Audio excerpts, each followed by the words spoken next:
Frank AMODEO is a rapid cycling bipolar with features of schizophrenia. He believes that God is telling him that he is preordained to be emperor of the world. Guys were literally mocking him. They were like, you see that guy? That guy was trying to take over the world. This guy stole like almost $200 million from the federal government and tried to use it to take over the Congo and several different Eastern European countries. Frank, at this point, has started to work on other inmates' legal work. He's got 6 guys typing for him. He has guys that are paralegals. He had Crips guarding the door. He had Crip gang members keeping his appointment schedule for him. And I tell Shannon what happened in my case. And he's like, you need to talk to Frank. I can see in his face, he's about to lose it. When my troops march on Washington, we will burn. And he looks at me. And he says, don't worry. I'm not going to let this happen. I'm going to fix this. I'm going to make them reduce your sentence.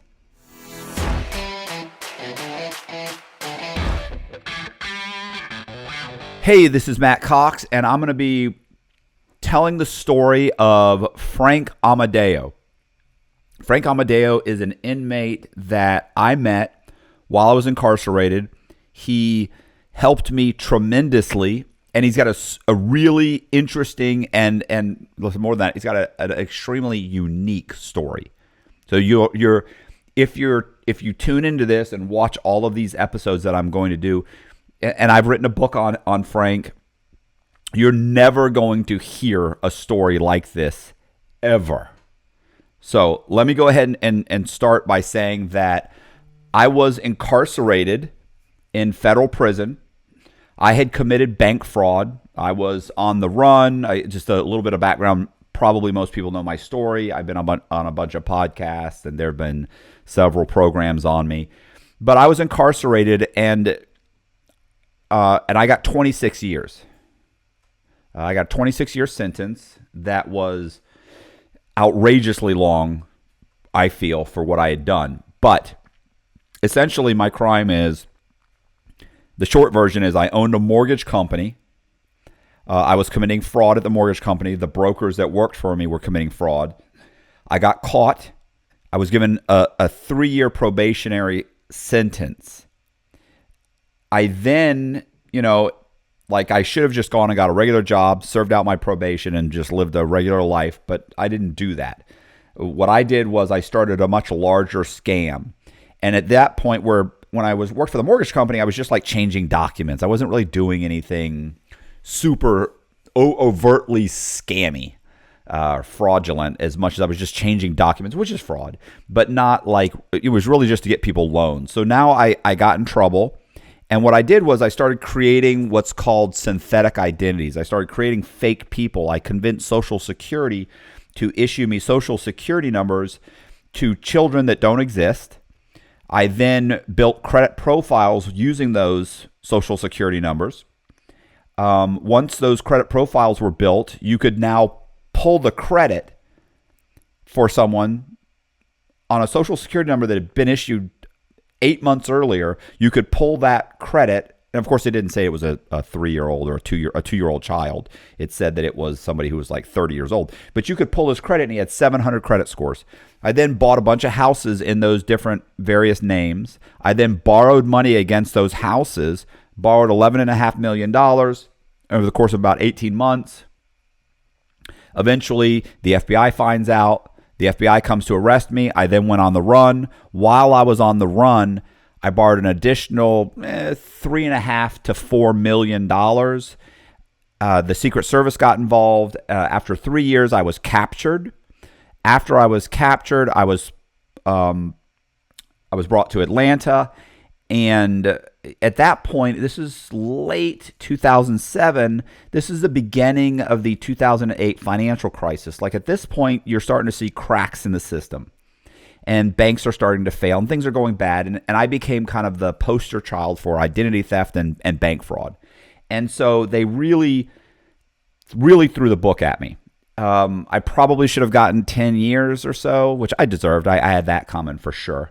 But instead, I got 26 years. Now, when I got caught, the government asked me to cooperate against my co-defendants, which had only one or two had actually gone to prison. And so there were still about 13 people that had never been, that were caught up in my case, but had never gone to prison. They'd all cooperated already, and all of them said, "Oh, I don't know what he was doing. He asked me to do this, but that wasn't illegal." So they all kind of covered for themselves and blamed everything on me. So the government asked me to cooperate against them. So I met with the FBI, I met with the Secret Service, but nothing happened with those cases. So while I was waiting to be sentenced, the government came to me and they said, "Listen, Mr. Cox, maybe something happens with these cases. You're going to get 26 years, but we'd like you to be interviewed by Dateline, NBC News." Dateline had already done a 1-hour special on me and my case, and they wanted to interview me. So my lawyer talked to the U.S. attorney. U.S. attorney said, if Mr. Cox does this, if he's interviewed, we'll consider that what's called substantial assistance, which means we'll consider that for a sentence reduction. So the government, I'll give you an example. If the government gives you, let's say, 30 years, if you cooperate and that cooperation is considered substantial assistance, they have the right to file a motion with the government and get your sentence reduced. So typically, really exclusively, substantial assistance only results as for when someone cooperates against their co-defendants and their co-defendants get indicted and they go to prison. So if you rat out somebody or snitch on somebody and then they get in trouble and they go to prison, then you can get your sentence reduced. The government considers that substantial assistance and they reduce your sentence. Well, the government told my lawyer, if Mr. Cox is interviewed by Dateline, we'll consider that substantial assistance and we'll reduce his sentence. He's going to get 26 years, but we'll reduce it. And so my lawyer's like, "You've got to do it. Like, you don't have a choice." And admittedly, I didn't have a choice. It was the government, the FBI and Secret Service were investigating these other people that had been involved in my various scams. But there was no guarantee that was going to lead to arrest. I thought it was, because I knew they were extremely guilty. But I also wanted to do as much as I could to help myself and help my situation, right? I don't want to spend the next 25 years in prison. So I was interviewed by Dateline just before I was sentenced. The interview comes out. It gets a ton of views. I'm going to sentencing, but nobody had been indicted in my case. Like, nobody had been arrested. All these guys that I had cooperated against, none of them had been arrested. So I'm going to sentencing, and I did do the interview. So we're expecting that the government's going to say, "Look, Your Honor, he should get 26 years, but we're going to ask for a reduction in his sentence because he was interviewed by Dateline, and he's also helped toward the investigation of multiple other parties." So the day, or it's really like the day before the day of my sentencing, my lawyer speaks with the U.S. attorney and says, "Look, what are you going to recommend for his sentence to be reduced?" And she says, my lawyer's name was Millie, and the U.S. attorney's name was Gail McKenzie. So she says, Gail says, "Millie, thought about this, and yes, the Dateline thing happened, but nobody's been arrested on his case. And I thought about it, and I'm not going to ask for a reduction in his sentence right now. We're going to wait and see if there's some arrests." Well, Millie says, "Well, you said you'd consider it substantial assistance." She goes, "I did consider it substantial assistance. I do. I've considered it, and it's not. It's not enough to warrant a reduction." Which is a shitty thing for them to do. But once again, they thought that there was going to be arrests in my case.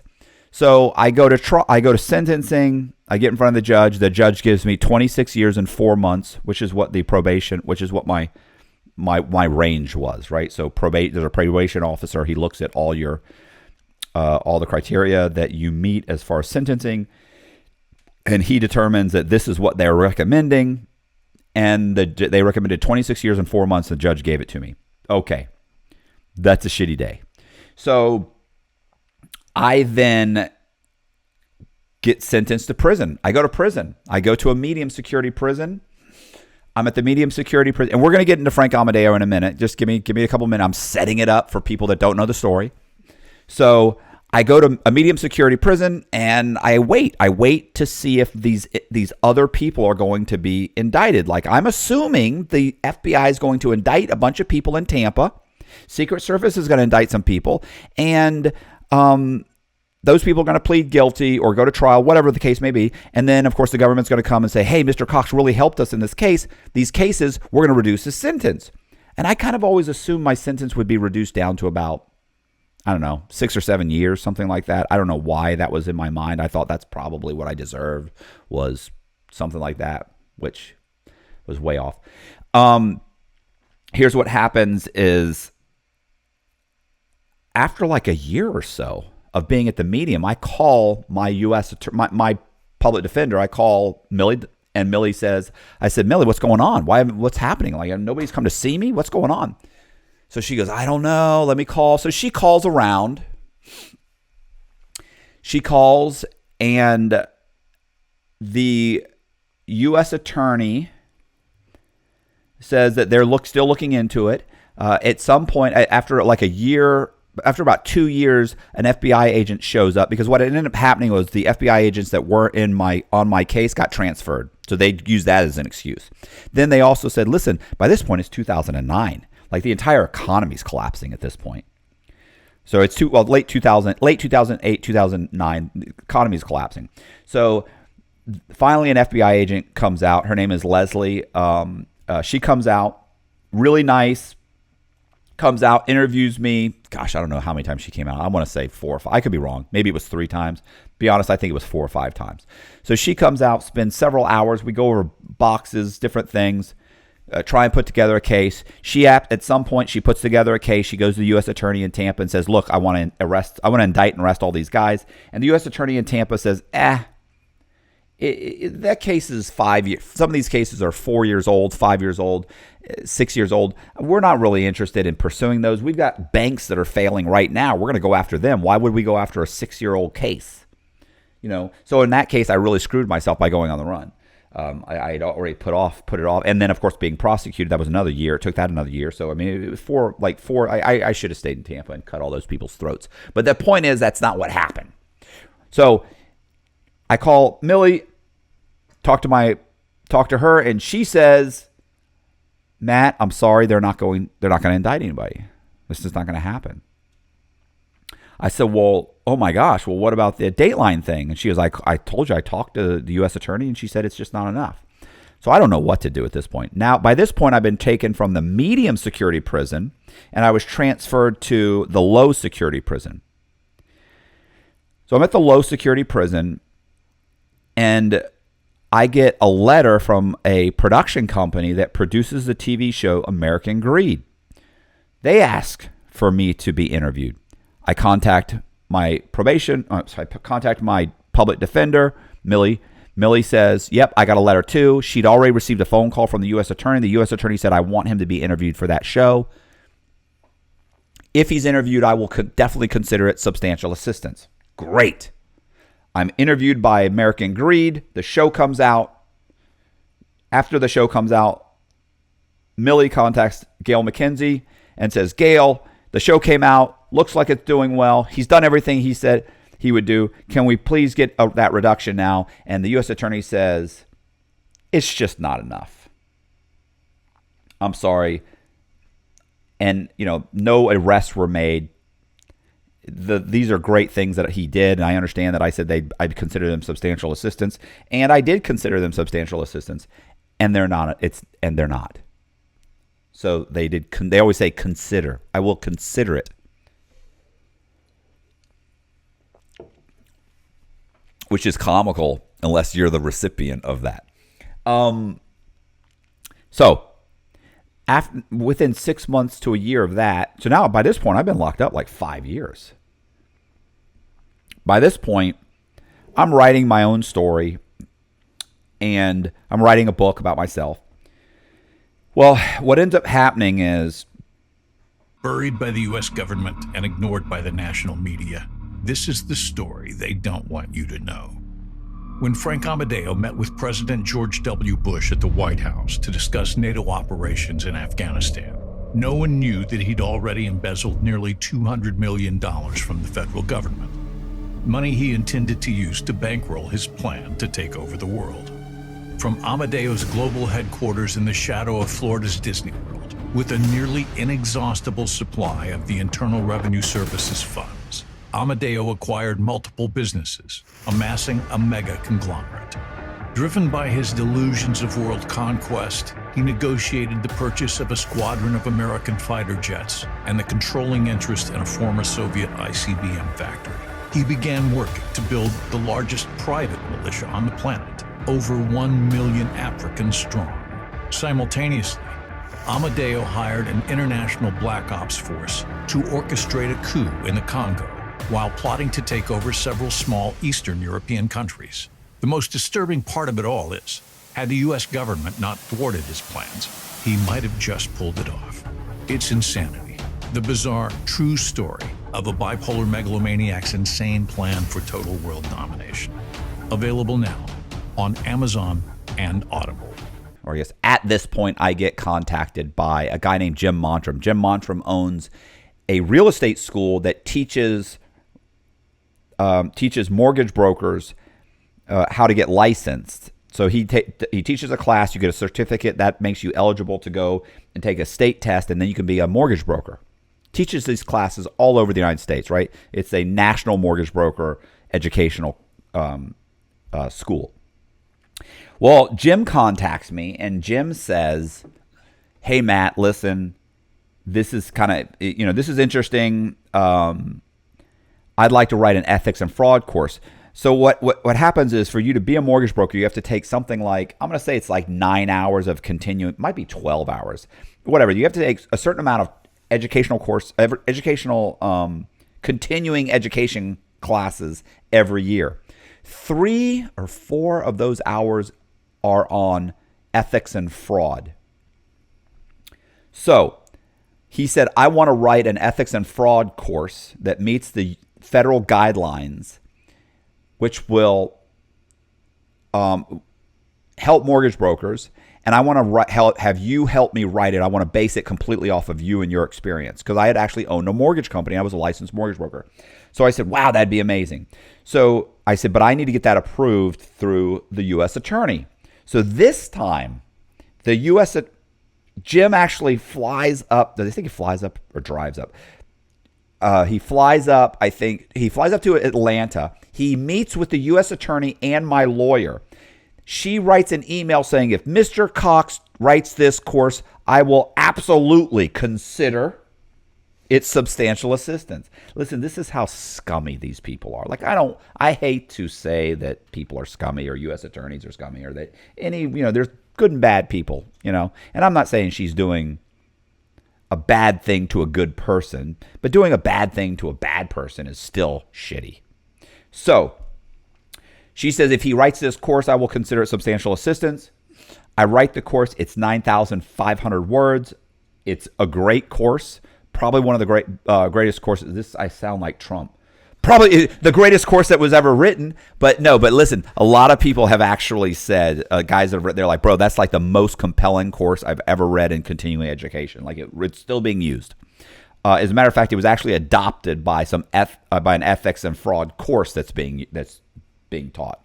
So my point is, I write the course. It's done. It's being used. We get a letter from Jim Montrum. We get testimonials, everything. We go to the U.S. attorney and say, boom, ready to go, ready for that reduction. And Gail McKenzie looks at it and says, first she dodges my lawyer for about 3 months. Finally, my lawyer catches up to her in an elevator, traps her in an elevator and says, what's going on with Matt Cox?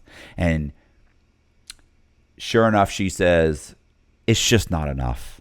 It's not enough to warrant a reduction. She goes, because so what it boils down to is, here's the real problem. The real problem is this.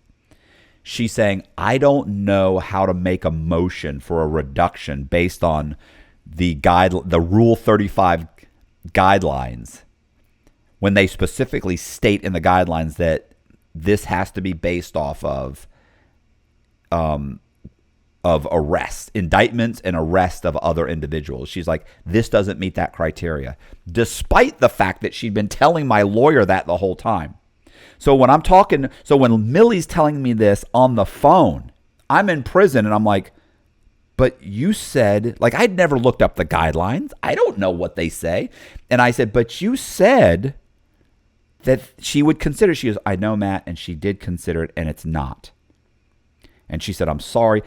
When your lawyer starts crying on the phone with you, you have a problem. Things are going bad for you because they see horrific sentences and things happen all the time. And when your lawyer's telling you you're getting a raw deal, it's a problem because they're jaded. They're used to people getting 30 years and life sentences and just being like, yeah, I know it's bad, and just being okay with it. She was in tears. So I realize I'm really in a bad spot. And I end up calling several. At that point, I know I'm just done, right? The FBI has given up on indicting anybody. It's been way too old. Now the statute of limitations is starting to expire. These people aren't getting arrested. Secret Service dropped their cases. Right, so they actually they're not interested in indicting anybody because basically my crime spree when I was on the run and the Secret Service got involved was basically me and a girl named Rebecca Hauk, and Rebecca's already gone to prison, done 3 years, and got out. So there's nobody really to necessarily indict. There were a few people that could have been indicted, but they just chose not to. Right, whole economy's collapsing. Why are we going to mess with this? So now I'm getting to Frank Amodeo. At this point, I actually called a few lawyers on the street. Right? So I call them lawyers that aren't locked up because, believe it or not, there are lawyers that are locked up. So I call a couple of lawyers, and some of them were like big-time lawyers. I actually called T.I.'s lawyer. T.I., the rapper guy that cooperated, right? I actually called his lawyer. And he said, one, I have no money. And he said, you're doomed. Like, if the government doesn't file it voluntarily, you cannot force the government to do it. Now, in the district that I was in, which is the Northern District of Georgia, there's different, all the federal government, U.S. attorneys or U.S. attorney offices are broken up into different districts. Most states have 3 districts, right? The northern, middle, and southern districts. So I was in the Northern District of Georgia. Even though the bulk of my stuff was from Florida. They had indicted me first and everything was consolidated there. So that U.S. attorney really hated my guts.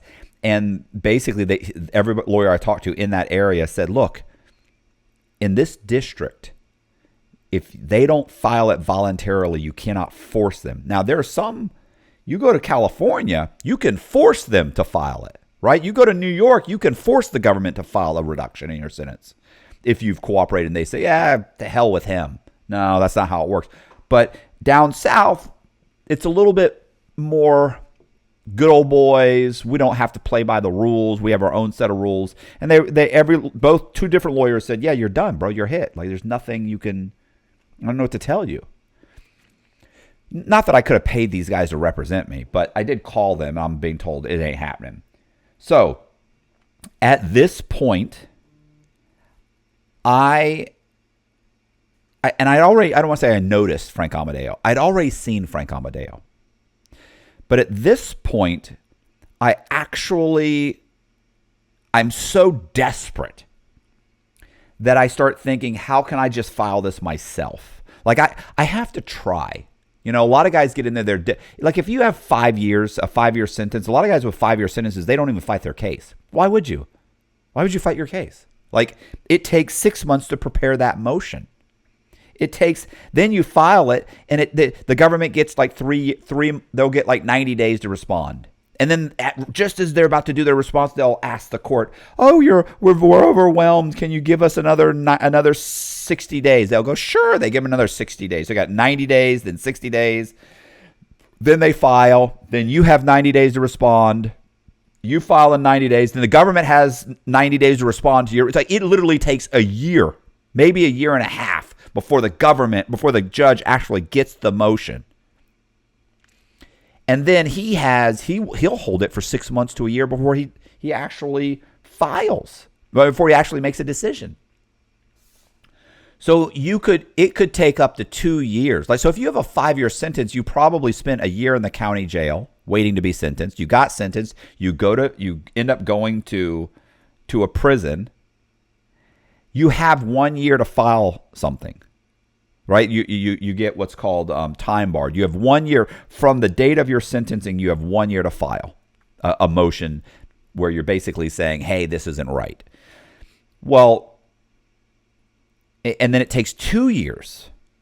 And then if the judge rules against you and you appeal it, that takes another 18 months to 2 years. So by that point, you've served your 5-year sentence. On a 5-year sentence, you only served 3.5 years. So it's not, so most guys, but I had 26 years. So it's like, I might as well file. Why wouldn't I file something? I was already time barred, right?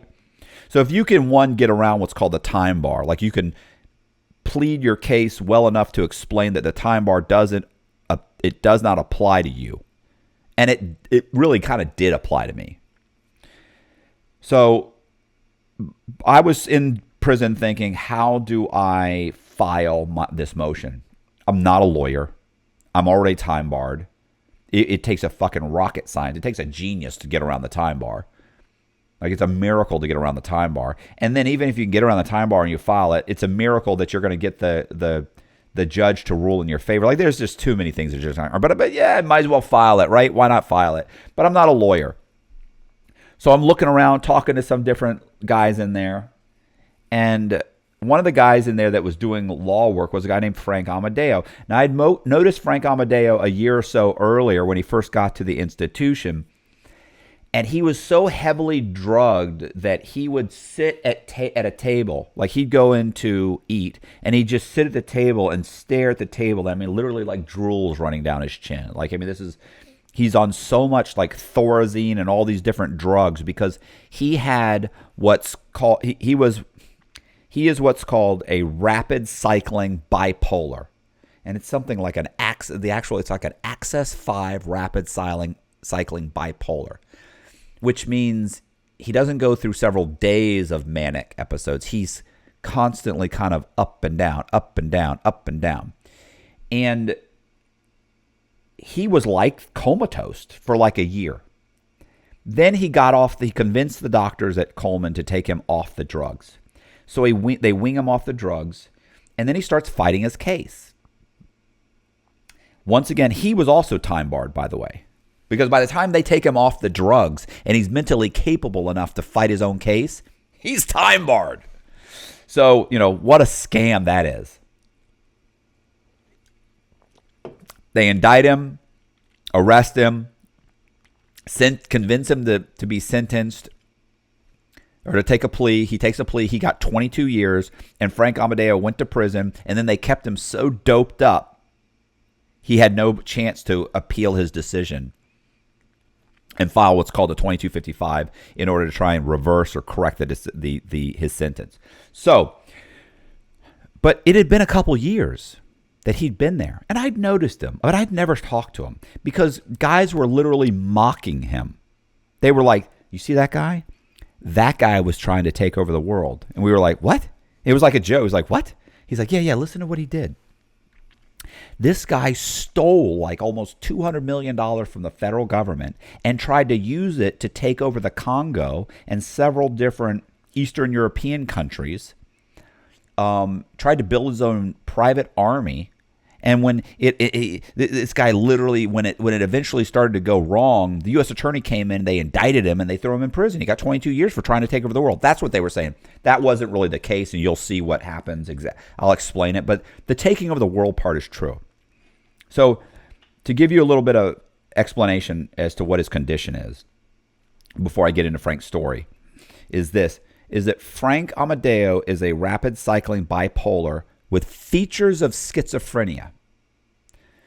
So during the course of his extreme highs, which happen they spike very quickly, he believes that God is telling him that he is preordained to be emperor of the world. And he 100% believes this. And so you can imagine guys in prison are harsh. Like they don't believe in taking, a lot of them they don't like guys taking medication. They think that makes you weak. You're weak of mind. You're this. So to have a guy walking around that's in prison, and there are newspaper articles about it and everything, where this guy literally thinks God's telling him he's going to take over the world. He's made it his destiny to be emperor of the world. That's how he says it. He never says president. He never says ruler. It's emperor of the world. So you can imagine how people kind of mock this guy. Even if they didn't say anything to his face, they mocked him behind his back. And so I'm kind of like, yeah, I'm not interested in dealing with some guy who's so medicated he can't hold his mouth closed to keep the drool inside. But by this point, he's not on medication anymore. And listen to what he's done. Frank, at this point, has started to work on other inmates' legal work. Frank is actually a tax attorney, not a criminal defense attorney, and I'll explain this later. He's a disbarred attorney. We'll get into that. But for right now, let me just explain. So what he had done was, while incarcerated, Frank had put together a medium-sized law firm. He started teaching a course, like I taught the real estate course in prison, as funny as that is. I taught the real estate course. Like they have these things called continuing education courses, but there's no money to fund those, right? So they have inmates teach them. Like they say, oh no, we got lots of programs. Yeah, you have programs that inmates are teaching. So I'm teaching the residential real estate course. Frank AMODEO is teaching the legal research course, which is what it's called. It teaches inmates how to do legal research.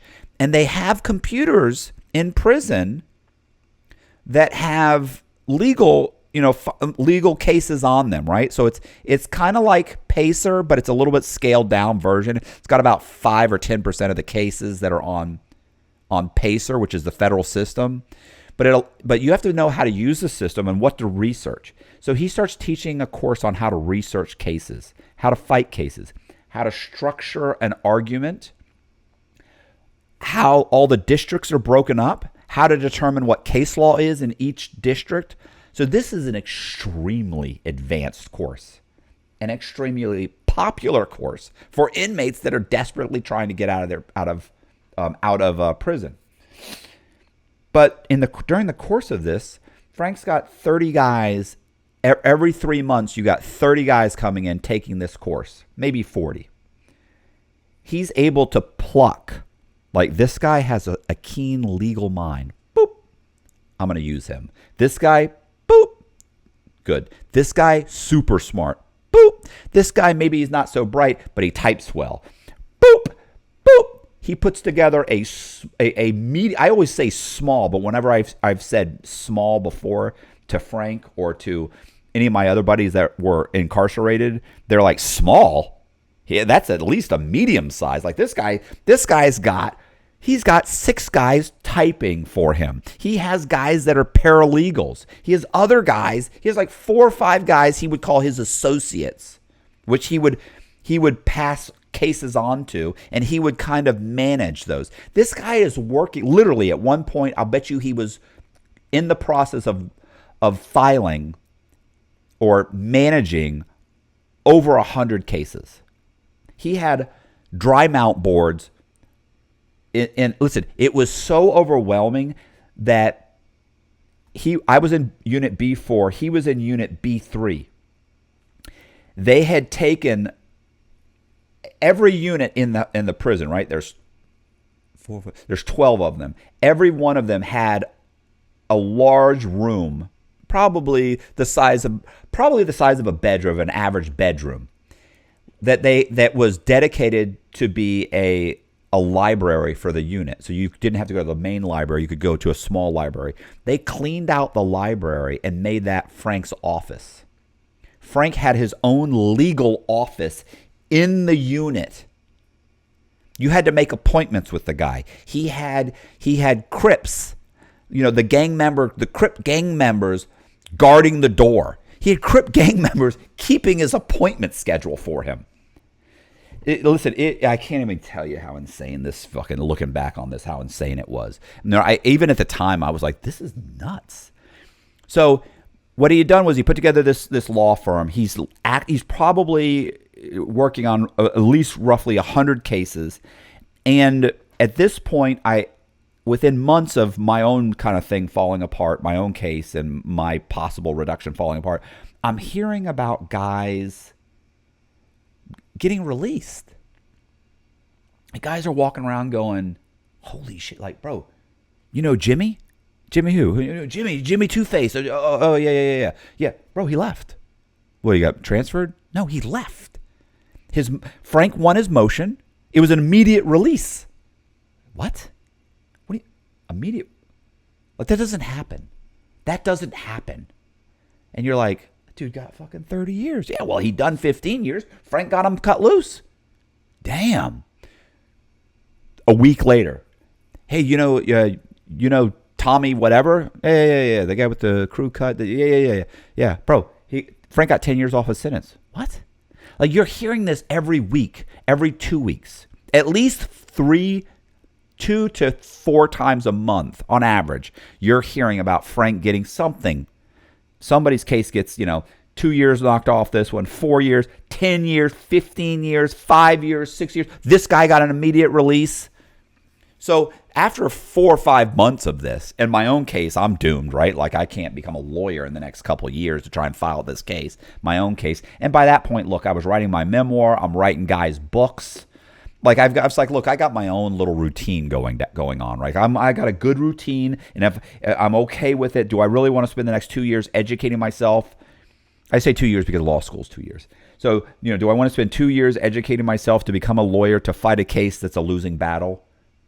Or do I just go to Frank or one of these jailhouse lawyers? Like, Frank was an actual lawyer on the street. So anyway, I have a buddy his name was they called him Turk. His name is Shannon, which I guess Shannon, you don't want to be called Shannon in prison, right? Like, he was a thin, pale guy with blue eyes, which, is not a good look in prison. So I go to Shannon and I said, hey, bro, what's up?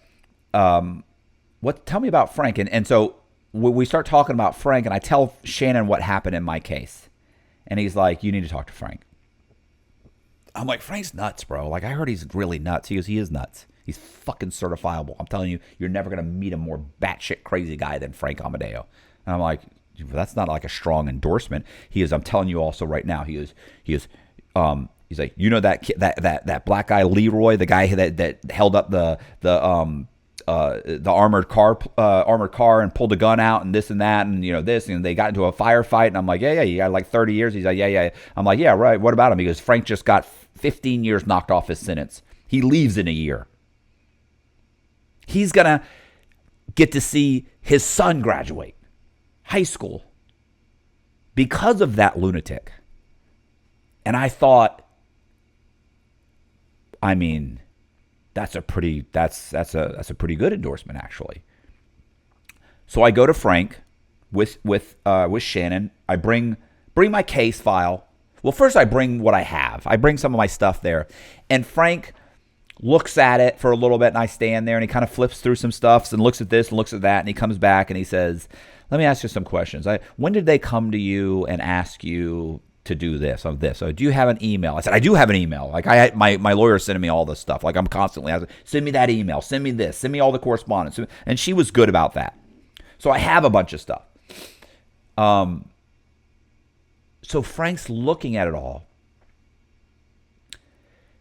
and he says, "Well, this is a tragedy. Like, they should have reduced your sentence." I'm like, "I know, but I talked to these lawyers on the street, and they said this and they said that." And Frank goes, No.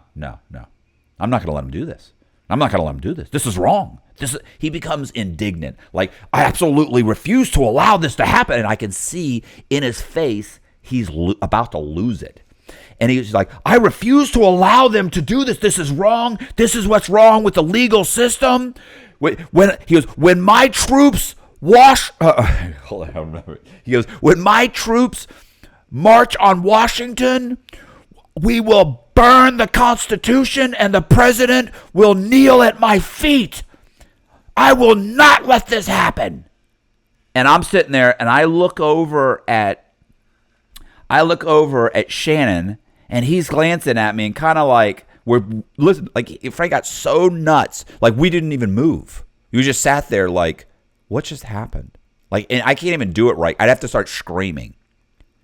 And he stops, and all of a sudden Frank kind of stops, and he goes, takes a couple breaths, and he goes, okay, I'm going to need your full transcript. I'm going to need to get a copy of the case file. I'm going to go ahead and have my secretary order a copy of your docket sheet.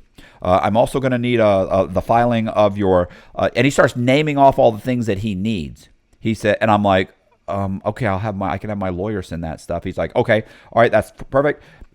We're not, and he looks at me and he says, don't worry, I'm not going to let this happen. I'm going to fix this. I'm going to make them reduce your sentence. And I walked out of there. So I was like, okay. I walked out of there, and I remember thinking that I was doomed. Like, I know the result now, so I get upset about it. But I can tell that at the time, I thought, this is a waste of time. This guy's not going to help me. He can't help me. He just went on a rant about having his troops march on Washington. This is a guy who doesn't get to pick what he eats dinner tonight. This is a guy who's told when to go to sleep, when to wake up. So, what to wear. So this guy's not going to help me. At that point, I was so depressed, so upset about the whole situation. But I started gathering all of the information that Frank asked me to get. So listen, the next video I'm going to do, I appreciate you guys watching. I'm going to do another video. The next video, I'm going to get into Frank AMODEO, his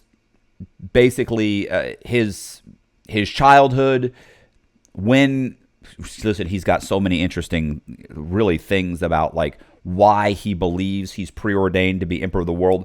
When he began hearing the voice of God, the CIA coming to him and trying to hire him. It's a whole interesting situation involving AMODEO. So I'm going to get into all that, and then of course, as it progresses, I will explain to you how he ended up getting my sentence reduced and that legal process. But I don't want to just do that right now. So I appreciate you guys watching. Do me a favor, stay tuned for the next video, and we're going to get into the